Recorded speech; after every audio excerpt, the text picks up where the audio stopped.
Hello friends, 2023 SSLC result വന്നപ്പോൾ ഞാനിത് കുളത്തിൽ നീന്താൻ പോയിക്കായിരുന്നു. അവിടെ തന്നെ നിന്ന് പെട്ടെന്ന് ഞാൻ ഇക്കാക്കടെ ഫോൺ വാങ്ങിച്ച് രജിസ്റ്റർ നമ്പറൊക്കെ അടിച്ച് വേഗം റിസൾട്ട് നോക്കി. അപ്പൊ ദേ വാവ്, ഫുൾ A+. അപ്പൊ എനിക്ക് എല്ലാവർക്കും ഡൗട്ട് വന്ന പോലെ എനിക്കും ഒരു ഡൗട്ട് വന്നു. ഞാൻ എന്റെ രജിസ്റ്റർ നമ്പർ തന്നെയല്ലേ അടിച്ചേക്കണേ? ഞാൻ ഒന്നുകൂടി ഒന്ന് ക്രോസ് ചെക്ക് ചെയ്ത് നോക്കി. എല്ലാം ഫുൾ A+ ഉണ്ടാ, ഇത് എന്റെ തന്നെയല്ലേ പേര് വന്നേക്കണേ എല്ലാം. അങ്ങനെ നോക്കിക്കൊണ്ടിരുന്നപ്പോഴാണ് പെട്ടെന്നൊരു കോള്. വേറെ ആരുമല്ല, എൻ്റെ ഒരു ഫാമിലി റിലേറ്റീവ് തന്നെയായിരുന്നു. എന്തിനാ വിളിച്ചതെന്ന് പ്രത്യേകിച്ച് പറയേണ്ട ആവശ്യമില്ലല്ലോ. SSLC റിസൾട്ട് വന്നതിന്റെ വിവരം അറിയാൻ വേണ്ടി, എന്തായി ഫുൾ A+ അടിച്ചോ എന്നറിയാൻ വേണ്ടി വിളിച്ചാണ് അവര്. യെസ്, ഫുൾ A+ അടിച്ചു എന്നൊക്കെ പറഞ്ഞ് ഭയങ്കര സന്തോഷമായിരുന്നു. അന്നുണ്ടായ സന്തോഷം അത് പറഞ്ഞറിയിക്കാൻ പറ്റില്ല. എല്ലാവരുമായിട്ട് പോയി കുഴിമന്തി അടിക്കലും കേക്ക് മുറിക്കലും ഗിഫ്റ്റ് തരലും കങ്കരാറ്റ്സ് പറയലും സ്കൂളിൽ ട്രോഫി വാങ്ങലും എന്തൊക്കെയായിരുന്നു. അതൊക്കെ കുറച്ചു നാളത്തെ ഒരു ഹാപ്പി ബിസി ഡേയ്സ് ആയിരുന്നു. ഒരു നല്ലൊരു എക്സ്പീരിയൻസും മെമ്മറബിൾ ആയിട്ടുള്ള ഡേയ്സ് ആയിരുന്നത്. അങ്ങനെ 1-2 മാസം കഴിഞ്ഞു പോയി. അതിനുശേഷം എല്ലാവരും ചോദിച്ചു തുടങ്ങി, നെഹല അടുത്ത പ്ലാൻ എന്താണ്? 10 കഴിഞ്ഞ് ഇനി +1 +2 ഏത് സ്ട്രീമാണ് എടുക്കുന്നത് എന്നൊക്കെ എല്ലാവരും ചോദിക്കാൻ തുടങ്ങി. അല്ലെങ്കിലും അങ്ങനെയാണല്ലോ, ഒരു പണി കഴിയുമ്പോ അടുത്ത പണി. അല്ലെങ്കിലും അങ്ങനെയാണല്ലോ. സത്യം പറഞ്ഞാൽ പണ്ടേ മുതൽ എനിക്ക് അങ്ങനെ ഫിക്സ്ഡ് എയിമുകളൊന്നും ഉണ്ടായിട്ടില്ല. അതായത് എനിക്ക് വലുതാകുമ്പോൾ ഡോക്ടർ ആവണം, അല്ലെങ്കിൽ ടീച്ചർ ആവണം, പൈലറ്റ് ആവണം, അങ്ങനെ ഒരു ഫിക്സ്ഡ് എയിം ഒന്നും ഉണ്ടായിരുന്നില്ല. ഞാൻ 6ാം ക്ലാസ്സിൽ പഠിച്ചപ്പോൾ പറഞ്ഞത് എനിക്കൊരു ഡോക്ടർ ആവണം എന്നാണ്. പിന്നെ 7-8 കഴിഞ്ഞപ്പോഴത്തേക്കും എനിക്കൊരു എഞ്ചിനീയർ ആവണം. അതിനുശേഷം 10ാം ക്ലാസ്സിലൊക്കെ ആയപ്പോഴത്തേക്കും എന്നെ കെമിസ്ട്രി പഠിപ്പിച്ചൊരു ടീച്ചർ ഉണ്ട്, സീമ മിസ്. ഈ മിസ് ഭയങ്കര പോസിറ്റീവ് ആൻഡ് മോട്ടിവേറ്റിംഗ് ആണ്. അപ്പൊ ആ മിസ്സിന് ഇഷ്ടപ്പെട്ടിട്ട് ലാസ്റ്റ് എനിക്കൊരു കെമിസ്ട്രി ടീച്ചർ ആണെന്നൊക്കെയായിരുന്നു ഞാൻ ആഗ്രഹിച്ചത്. എനിക്കൊരു ഫിക്സഡ് ഗോളോ അല്ലെങ്കിൽ എയിമൊന്നും ഉണ്ടായിരുന്നില്ല. ഓരോ വർഷം ഇങ്ങനെ മാറിക്കൊണ്ടിരിക്കും. അങ്ങനത്തെ ഒരു എയിമായിരുന്നു എനിക്ക് ഉണ്ടായിരുന്നത്. പിന്നെ ഞാൻ നേരത്തെ പറഞ്ഞായിരുന്നല്ലോ, 10ാം ക്ലാസ്സിൽ വെച്ച് എനിക്ക് കെമിസ്ട്രി സബ്ജക്ട് ഇഷ്ടമായതുകൊണ്ടും എനിക്ക് കെമിസ്ട്രി പഠിപ്പിച്ച ടീച്ചറിനെയും ഇഷ്ടമായതുകൊണ്ടും ഞാൻ എല്ലാം കൊണ്ടും ഒരു കെമിസ്ട്രി ടീച്ചർ ആയാലോ എന്ന് ഒരു ആഗ്രഹം ഉണ്ടായിരുന്നു. ആ ആഗ്രഹം +1 പഠിച്ചപ്പോൾ എനിക്ക് മാറി.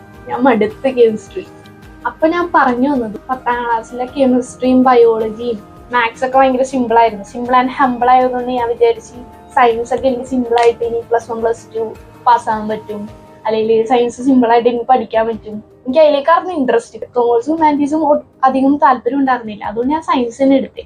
പിന്നെ ഈ സയൻസ് എടുത്തു കഴിഞ്ഞാൽ +2 കഴിയുമ്പോൾ നമുക്ക് ഏത് സ്ട്രീമിലേക്കും ഏത് കോഴ്സിലേക്കും ചാടാം, അങ്ങനെയൊക്കെ പറഞ്ഞുകൊണ്ടാണ് ഞാൻ പിന്നെ കൊമേഴ്സും ഹ്യൂമാനിറ്റീസും വെച്ച് നോക്കുകയാണെന്നുണ്ടെങ്കിൽ സയൻസ് അത്യാവശ്യം നല്ല ടഫ് ആണെന്നുള്ളത് എല്ലാവരും എന്നോട് പറയുമായിരുന്നു. അപ്പൊ ഞാൻ പറഞ്ഞത് എന്താന്ന് വെച്ച് കഴിഞ്ഞാൽ, ഇപ്പൊ കൊമേഴ്സ് ആയാലും അക്കൗണ്ടൻസി അങ്ങനെ കുറച്ച് സബ്ജക്ട്സ് കുറച്ച് ടഫാണ്. കൊമേഴ്സിലും ഉണ്ട് ടഫ്, അതുപോലെ ഹ്യൂമാനിറ്റീസിൻ്റെതായ ടഫ് ഉണ്ട്, അതുപോലെ ബയോ സയൻസിനും അതിൻ്റെതായ ടഫ് ഉണ്ടാവും. ഇറ്റ്സ് ക്വൈറ്റ് നാച്ചുറൽ എന്നൊക്കെ പറഞ്ഞ് ലാസ്റ്റ് ഞാൻ എൻ്റെ വീടിന്റെ അടുത്തുള്ള സ്കൂളിൽ തന്നെ +1 അലോട്ട്മെന്റിൽ പേര് കൊടുത്തു ഫസ്റ്റ് തന്നെ.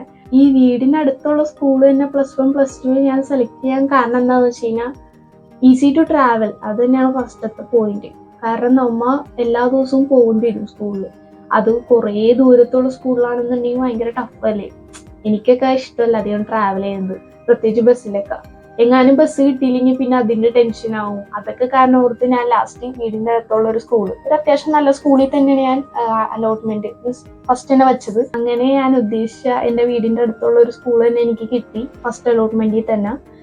എനിക്ക് തോന്നുന്നു SSLCയിൽ ഫുൾ A+ ഉള്ളത് കൊണ്ട് ഞാൻ അലോട്ട്മെന്റ് കൊടുത്തപ്പോ ഫസ്റ്റ് ഏത് സ്കൂളാണ് കൊടുത്ത് അത് തന്നെ അപ്പൊ തന്നെ എനിക്ക് കിട്ടി.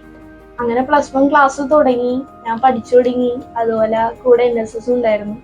NSS എന്ന് പറയുമ്പോൾ പലർക്കും നല്ല ഇൻട്രസ്റ്റ് ഉണ്ടാവും, എന്നാൽ ചിലവർക്ക് കുറച്ച് എന്താ പറയാ പണി എടുക്കണമല്ലോ എന്ന് ഓർത്തിട്ട് ചെറിയൊരു വിഷമം ഉണ്ടാവും. അങ്ങനെ ചേരാത്തവരും ഉണ്ടാകും. പക്ഷെ എൻ്റെ ഒരു അഭിപ്രായത്തിൽ NSSനെ കുറിച്ച് പറയുകയാണെന്നുണ്ടെങ്കിൽ, നമുക്ക് കുറെ സ്കിൽസ് വർദ്ധിപ്പിക്കാൻ പറ്റിയ, ഇംപ്രൂവ് ആക്കാൻ പറ്റിയ ഒരു മേഖലയാണ് NSS.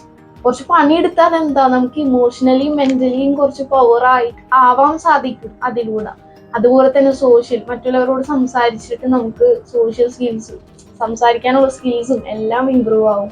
അതുപോലെ തന്നെ NSS ക്യാമ്പ്, അതൊക്കെ നമുക്ക് നല്ലൊരു മെമ്മറബിൾ ആണ്. ഇപ്പൊ നമ്മ സ്കൂളിലൊക്കെ ട്രിപ്പ് പോകുമ്പോൾ ഒരു വൈബല്ലേ, അതുപോലെ തന്നെ NSS ക്യാമ്പും ഒരു അത്യാവശ്യം നല്ലൊരു മെമ്മറബിൾ അല്ലെങ്കിൽ വൈബായിട്ടുള്ള ഒരു സംഭവം തന്നെയാണ്. NSSൽ പോയവർക്ക് അറിയാം, ക്യാമ്പ് അറ്റൻഡ് ചെയ്തവർക്ക് ഇത് നന്നായിട്ട് മനസ്സിലാക്കാൻ പറ്റും. പിന്നെന്താ, ഈ എല്ലാ മന്തിലും നമുക്ക് എന്തെങ്കിലുമൊക്കെ സ്പെഷ്യൽ ഡേയ്സ് ഒക്കെ ഉണ്ടാവുമല്ലോ. അപ്പൊ ആ സ്പെഷ്യൽ ഡേയ്സിൽ നമ്മളോട് എന്തെങ്കിലും പോസ്റ്റർ മേക്ക് ചെയ്യാനാ അല്ലെങ്കിൽ പടം വരച്ചുകൊണ്ട് തരാനാ എന്തെങ്കിലുമൊക്കെ പറയും, എന്തെങ്കിലും ആക്ടിവിറ്റീസ് ഒക്കെ തരും. അപ്പോൾ അതിലൂടെ നമുക്ക് ഡ്രോയിങ് സ്കില്ലും അതുപോലെ ക്രിയേറ്റീവ് സ്കിൽസ് ഒക്കെ ഇമ്പ്രൂവ് ആക്കാൻ പറ്റും.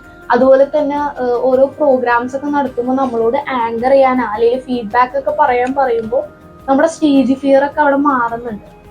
എന്റെയൊക്കെ സ്റ്റേജ് ഫിയർ കുറെയൊക്കെ മാറിയത് ഈ NSSൽ ഉള്ളതുകൊണ്ട് തന്നെയാണ്. അങ്ങനെ സ്റ്റേജ് ഫിയർ മാറ്റാൻ സാധിച്ചു. അതിന് കുറേ ഗുണങ്ങളുണ്ട് ശരിക്കും പറഞ്ഞാൽ. അതിന്റെ കൂടെ കുറച്ച് പണിയെടുത്താൽ എന്താ, നമ്മളെല്ലാവരും ഇനി ജീവിക്കാൻ പോകുമ്പോൾ കുറച്ച് പണിയൊക്കെ എടുത്തല്ലേ ജീവിക്കാൻ സാധിക്കുള്ളൂ. അപ്പൊ NSSൽ ചെറിയ പണികളൊക്കെ ചെയ്തെന്ന് വെച്ചൊന്നും പറ്റാനൊന്നും പോണില്ല. ഞാനൊക്കെ ആ മൈൻഡ് സെറ്റിലാണ് ജോയിൻ ചെയ്തത് NSSൽ. അതുകൊണ്ട് കുറെ ഗുണങ്ങൾ ഉണ്ടായിട്ടുണ്ട്. അതായത് ക്രിയേറ്റീവ് സ്കിൽസ് ഇമ്പ്രൂവ് ആവും, പിന്നെ സ്റ്റേജ് ഫിയർ മാറ്റാൻ സാധിക്കും, പിന്നെ ഗ്രേസ് മാർക്കും കിട്ടും. അതൊരു പ്ലസ് പോയിന്റ് ആണ് നമ്മളെ സംബന്ധിച്ച്. എങ്ങനെയൊക്കെ ഒന്ന് പാസ്സായാൽ മതി എന്നായിരിക്കും പ്ലസ് ടുവിലൊക്കെ നമ്മളെ മിക്കവരുടെയും ചിന്താഗതി. കാരണം പ്ലസ് ടു അത്ര ടഫാണ്, അതിനെക്കുറിച്ച് ഞാൻ പറയുന്നുണ്ട്. അപ്പോ അങ്ങനെ വെച്ച് നോക്കുമ്പോൾ അങ്ങനെയുള്ളവർക്ക് +1 +2 ഒക്കെ ഒന്ന് പാസ്സായാൽ മതിയായിരുന്നു, അങ്ങനെയൊക്കെ ചിന്തിക്കുന്നവർക്ക് എന്തായാലും ഗ്രേസ് മാർക്ക് ഒക്കെ ഭയങ്കര ഹെൽപ്ഫുൾ ആയിരിക്കും. അവരെ ജയിപ്പിക്കാനും ഒന്ന് പാസ്സാക്കി എടുക്കാനും സഹായിക്കും. അങ്ങനെ അവസാനം +1 എക്സാം ഒക്കെ ആയി, എക്സാം കഴിഞ്ഞു, എങ്ങനെയൊക്കെ എഴുതി. 10ാം ക്ലാസ് പോലെ അത്ര സിമ്പിൾ അല്ല ഈ എക്സാം എന്ന് പറയുമ്പോൾ. വലിയ സൂപ്പറായിട്ടൊന്നും എഴുതിയതല്ല, അത്യാവശ്യം എങ്ങനെയൊക്കെ ഒന്ന് ജയിച്ചാൽ മതി അങ്ങനെയൊക്കെ വിചാരിച്ചാണ് എഴുതിയത്. അതിന് അവസാനം തരക്കേടില്ലാത്ത മാർക്കൊക്കെ കിട്ടി. എനിക്ക് തോന്നുന്നു മാത്സിനും ബയോളജിക്കാണ് എനിക്ക് കുറച്ച് കുറഞ്ഞു പോയത് +1ൽ. ഞാനാണെങ്കിൽ +2ൽ അത് ഇമ്പ്രൂവ്മെന്റ് ചെയ്യാൻ കൊടുത്തില്ല. എനിക്ക് തോന്നുന്നു +1ൽ ഞാൻ 80% എന്തോ ആണ് വാങ്ങിച്ചത്. അതിനുശേഷം പ്ലസ് ടു സ്റ്റാർട്ട് ചെയ്തു. +2ൽ ഞാൻ കുറെ തീരുമാനങ്ങളൊക്കെ എടുത്തിട്ടാണ് സ്റ്റാർട്ട് ചെയ്തത്. അതായത് ഇപ്പൊ നമ്മൾ എല്ലാവരും ചെയ്യൂലേ, ഇപ്പൊ 9ാം ക്ലാസ്സിൽ പഠിച്ചവര് 10ാം ക്ലാസ്സിലേക്ക് ആവുമ്പോൾ കുറെ തീരുമാനങ്ങൾ എടുക്കും. അതുപോലെ 10 കഴിഞ്ഞവര് +1ലേക്ക് പോകുമ്പോൾ കുറെ തീരുമാനം എടുക്കും. അങ്ങനെ ഞാനും +1 കഴിഞ്ഞപ്പോൾ +2ലേക്ക് പോയപ്പോൾ ഒരു തീരുമാനം എടുത്ത്, വേറെ ഒന്നുമല്ല, +1ലൊക്കെ പോലെ കുറച്ച് ഉൾപ്പാത അത്യാവശ്യം അന്നന്ന് എടുക്കണത് അന്നൊന്ന് തന്നെ പഠിക്കണം. അതെല്ലാവരും ഇങ്ങനെ കുറച്ച് തീരുമാനങ്ങളൊക്കെ എടുക്കുമല്ലോ, അതുപോലെ ചെറിയ തീരുമാനങ്ങളൊക്കെ എടുത്ത് അന്നന്ന് എടുക്കുന്നത് അന്നന്ന് തന്നെ പഠിക്കണം. അതായത് പെൻഡിങ് ആക്കരുത്, അങ്ങനെയൊക്കെ. ലാസ്റ്റ് അതൊരു 2 മാസം പോയി. എനിക്ക് തോന്നുന്നു മാത്സ് 2 ചാപ്റ്ററൊക്കെ ഞാൻ അതുപോലെ അന്നൊന്ന് എടുക്കുന്ന അന്നൊന്ന് തന്നെ പഠിച്ചൊക്കെ പോയി. അതിനുശേഷം പിന്നീട് ഓരോരോ പ്രോഗ്രാംസും ഫ്രഷേഴ്സ് ഡേ അങ്ങനെ കുറെ, അത് മാത്രമല്ല അങ്ങനെ കുറെ പ്രോഗ്രാംസും പിന്നെ വന്ന് നമ്മ വേറെ കാര്യത്തിലേക്കൊക്കെ എൻഗേജ് ആയി തുടങ്ങി. അങ്ങനെ വന്നപ്പോ ലാസ്റ്റ് പഠനം സാധാ പോലെ, അതായത് അന്നൊന്നും എടുക്കുന്ന അന്നൊന്നും പഠിക്കാൻ പറ്റിയില്ല, ആഴ്ചയിലൊക്കെ നോക്കി അങ്ങനെയൊക്കെ ആയി. അതിപ്പോ എല്ലാവരുടെ അവസ്ഥ ഇങ്ങനെയൊക്കെ ഇരിക്കും. നമ്മ ഫസ്റ്റ് ഒക്കെ അങ്ങനെ കറക്റ്റ് തറോ ആയിട്ട് പഠിച്ചൊക്കെ പോകുന്നത് പറയും. പിന്നീട് നമുക്ക് ചെറുതായിട്ട് കുഴപ്പി പോകും. ചിലപ്പോൾ മടിയായിരുന്നു, എനിക്ക് കൂടുതലും മടിയായിരുന്നു. അങ്ങനെ അതൊക്കെ കഴിഞ്ഞ് അവസാനം ഫൈനൽ എക്സാം എത്തി. ഫൈനൽ എക്സാമിൽ എന്താണ്, ഭയങ്കര ടെൻഷനായിരുന്നു എനിക്ക്. കാരണം കുറെ ചാപ്റ്റേഴ്സ് പഠിച്ചിട്ടുണ്ട്, കുറെ ചാപ്റ്റേഴ്സ് പഠിക്കാനുണ്ട്, അങ്ങനെയൊക്കെ ആയിരുന്നു എന്റെ അവസ്ഥ. പിന്നെ ടൈം ആണെങ്കിൽ ഭയങ്കര കുറഞ്ഞ പോലെ. നമ്മൾ കുറെ നാള് ടൈം വെറുതെ കളഞ്ഞു. ഇനി കുറച്ച് സമയമേ ഉള്ളൂ, ആ സമയം എങ്ങനെയും ഒന്ന് യൂട്ടിലൈസ് ചെയ്ത് പഠിച്ചു തീർക്കണം. പക്ഷെ തീരൂലെന്ന് എനിക്കറിയാം, എന്നാൽ എനിക്ക് പറ്റണ പോലെ ഞാൻ ട്രൈ ചെയ്യും. അങ്ങനെയൊക്കെ പറഞ്ഞ് ലാസ്റ്റ് എനിക്ക് തോന്നുന്നു എക്സാമിന്റെ 1 മന്ത് മുമ്പ്, എക്സാമിന് തൊട്ട് 1 മന്ത് മുമ്പാണ് ഞാൻ പിന്നെ മര്യാദക്ക് സീരിയസ് ആയിട്ട് പഠിച്ചു തുടങ്ങി. അപ്പോഴും ചെറിയ മടിയൊക്കെ വരും, ഉറങ്ങിക്കളയും, അങ്ങനെയൊക്കെ ഉണ്ടായിരുന്നു. പക്ഷെ എല്ലാവരും അങ്ങനെ ഇരിക്കുമല്ലേ, മിക്കവരും അങ്ങനെയാണ്. അതായത് എക്സാമിന് തലേന്ന് പഠിക്കുമ്പോൾ നമുക്ക് കുറെ പഠിക്കാൻ പറ്റും, പിന്നെ ടെൻഷനും ഉണ്ടാവും. അതുകൊണ്ടാകുമ്പോൾ എങ്ങനെയും പഠിക്കും. അല്ലാതെ നമുക്ക് സമയമുള്ള സമയത്ത് നമ്മൾ മര്യാദക്ക് യൂട്ടിലൈസ് ചെയ്യില്ല. ഇനി ഇങ്ങനത്തെ ഒരു തെറ്റ് ആവർത്തിക്കരുത് എന്നൊക്കെ പറഞ്ഞാണ് ഞാൻ +2 സ്റ്റാർട്ട് ചെയ്തത് പഠനം. പക്ഷെ അന്നും ഫ്ലോപ്പായി. എങ്ങനെ എന്നാലും കുഴപ്പമില്ല, അത്യാവശ്യം എഫേർട്ട് ഇട്ട് 1 മന്ത് എക്സാമിന് തൊട്ട് മുമ്പ്. ആ എഫേർട്ടിനുള്ള മാർക്കെങ്കിലും ഈ പ്രാവശ്യം എനിക്ക് കിട്ടണം എന്നാണ് എൻ്റെ ആഗ്രഹം. അപ്പോൾ എൻ്റെ +2 റിസൾട്ടിന് വേണ്ടി ഞാനിപ്പോൾ വെയിറ്റ് ചെയ്തുകൊണ്ടിരിക്കുകയാണ്. ഇപ്പൊ 1 മണിയായിട്ടുള്ളൂ. എനിക്ക് 2 മണിക്ക് ഒരു സ്പോക്കൺ ഇംഗ്ലീഷ് ക്ലാസ് ഉണ്ട്. അത് ഒരു 3 മണി വരെ ഉണ്ടാവും. 3 മണിക്കാണ് റിസൾട്ട് പബ്ലിഷ് ചെയ്യണമെന്ന് പറയണേ. പക്ഷേ 3 മണി എന്ന് പറഞ്ഞാൽ ഒരു 3-3:30 ആവും നമുക്ക് കിട്ടുമ്പോ റിസൾട്ട് കിട്ടുമ്പോ. കാരണം എല്ലാവരും ഇത് ഓപ്പൺ ആക്കി വെച്ച് ചെയ്യുമ്പോൾ ചിലപ്പോൾ നമ്മുടെ കിട്ടൂല, ഹാങ് ആവാൻ സാധ്യതയുണ്ട്. ഞാൻ എന്തായാലും ഒരു 3-3:30-4 മണിയാകുമ്പോൾ നോക്കാന്നാ വിചാരിച്ചേക്കണേ. ഞാൻ നോക്കണ സമയത്ത് എൻ്റെ വാപ്പച്ചിയുടെയും ഉമ്മച്ചിയുടെ ഒക്കെ റിയാക്ഷൻസ് ചുമ്മാ ഈ വീഡിയോയിൽ എടുക്കാന്ന് വിചാരിച്ചേക്കണേ. ഞാൻ എന്നെ മാക്സിമം 1 month എഫേർട്ട് ഇട്ടിട്ടുണ്ട്. അതിനുള്ള ഒരു എന്താ പറയാ, ഒരു അത്യാവശ്യം കുഴപ്പമില്ലാത്ത തരക്കേടില്ലാത്ത ഒരു റിസൾട്ട് അല്ലെങ്കിൽ ഒരു മാർക്ക് ഗ്രേഡ് ഞാനിപ്പോൾ ആഗ്രഹിക്കുന്നത് ഒരു 75 80 എബോ കിട്ടണം എന്നാണ്. എനിക്ക് അറിഞ്ഞൂടെ എന്താവുന്നു. എന്തായാലും 90 എബോ ഒന്നും കിട്ടൂല, കാരണം ഞാൻ അത്ര വലിയ പഠിപ്പൊന്നുമല്ല. എന്തായാലും നമുക്ക് വെയിറ്റ് ചെയ്യാം. ഓക്കെ, കിട്ടി 3+3 അത്ര ഉള്ളു. എല്ലാ വിഷയം 6 സബ്ജക്റ്റ് ഉള്ളൂ. 3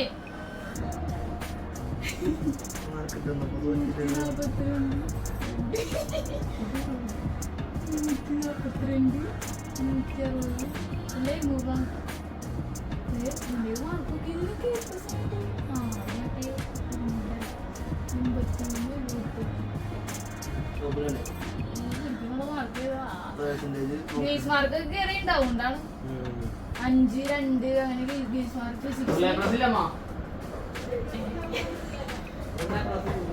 ഫുള്ള് ഉണ്ട്.